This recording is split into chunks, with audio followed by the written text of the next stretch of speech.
All of us have heard the stories of children being selfish to their parents when they start their own family. This story is no different, but this story will definitely leave you awestruck with the shift of events that happen by the end of this story.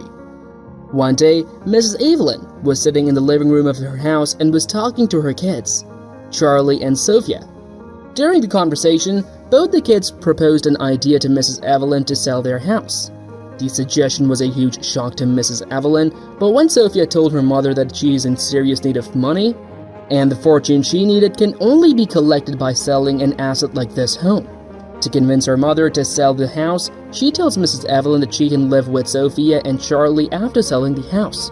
However, Sophia was confident that when she will invest the money in her business, she will be able to make that much money so that she will buy a big and better house for her mother.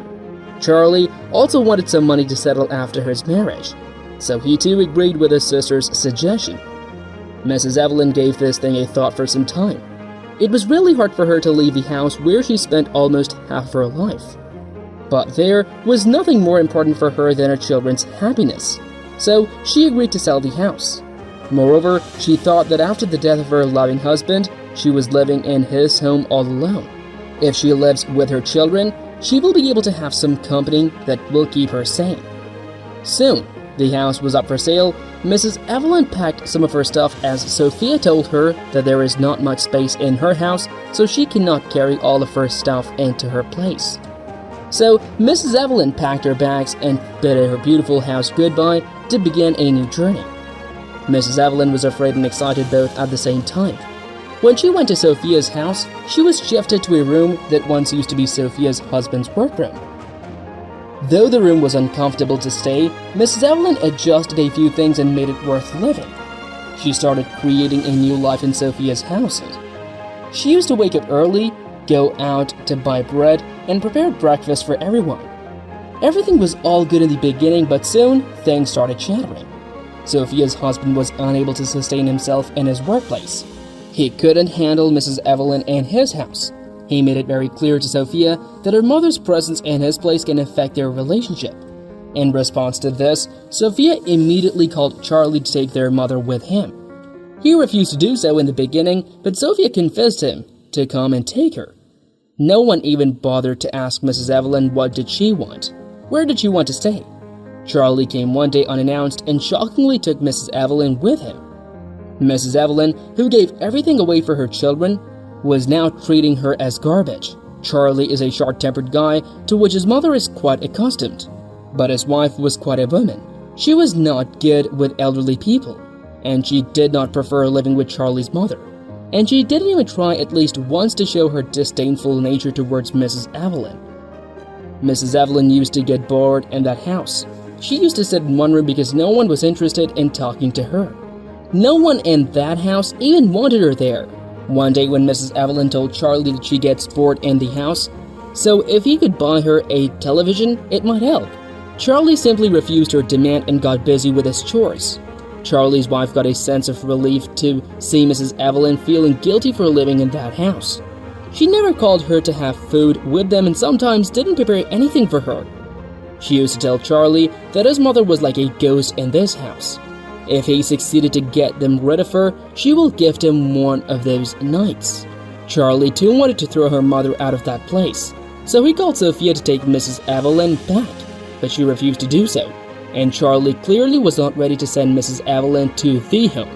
Not because he cared, but because he didn't want to spend money on her mother's care. Mrs. Evelyn heard all of this from her room. And one day when she was done and was not able to stand being in that house, she ran away. She came back to the place where she used to live, but the house where she spent most of her life was not there. A new giant villa replaced her home. Mrs. Evelyn had no clue what to do next or where she might go. She stared at her house for some time. Following this, she turned to go away when she heard someone calling her name. She turned to find out it was a neighbor, Stella. Stella was very happy to see Mrs. Evelyn. They talked about turns of life and Stella asked Evelyn about her life now and her children. Mrs. Evelyn couldn't control her emotions and she burst into tears. Evelyn told Stella everything. After listening to it all, Stella asked Mrs. Evelyn to stay with her at her place. Mrs. Evelyn refused to do so, but Stella was adamant. She asked Mrs. Evelyn to at least visit her place once. So Mrs. Evelyn accompanied her. Stella's house was beautiful. She had an area where her son stays when he visits her sometimes during the weekend. Evelyn found that place quite homely, so after a little more convincing, Mrs. Evelyn agreed to stay with Stella.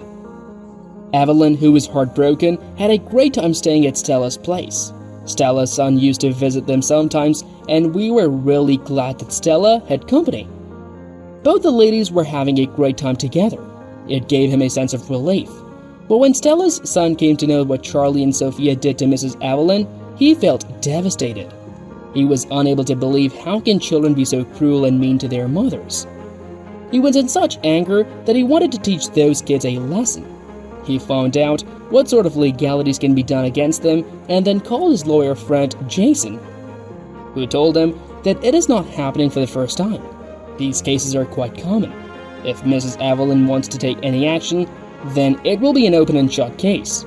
Stella's son took charge of the matter and contacted Sophia, who further asked Charlie to reach the given address as she wanted to show him something. Both the siblings reached Stella's place within 2 hours. As they saw their mother having a good time at Stella's place, they started screaming at her for being selfish. "We've been looking for you for 2 weeks, and you're having party time here? How can you be so careless?" said Sophia. Charlie too joined her and started saying all mean things to her mother. This targeting enraged Stella. She left her place and said in anger, "Evelyn is here for 3 months and you started looking for her just 2 weeks before? What do you need from her now?" All the people made their arguments. Stella and her son called Sophia and Charlie poor children. Stella's son accused the siblings of being a fraud by not giving any money to Mrs. Evelyn after selling the house. To which Charlie said he was not part of it.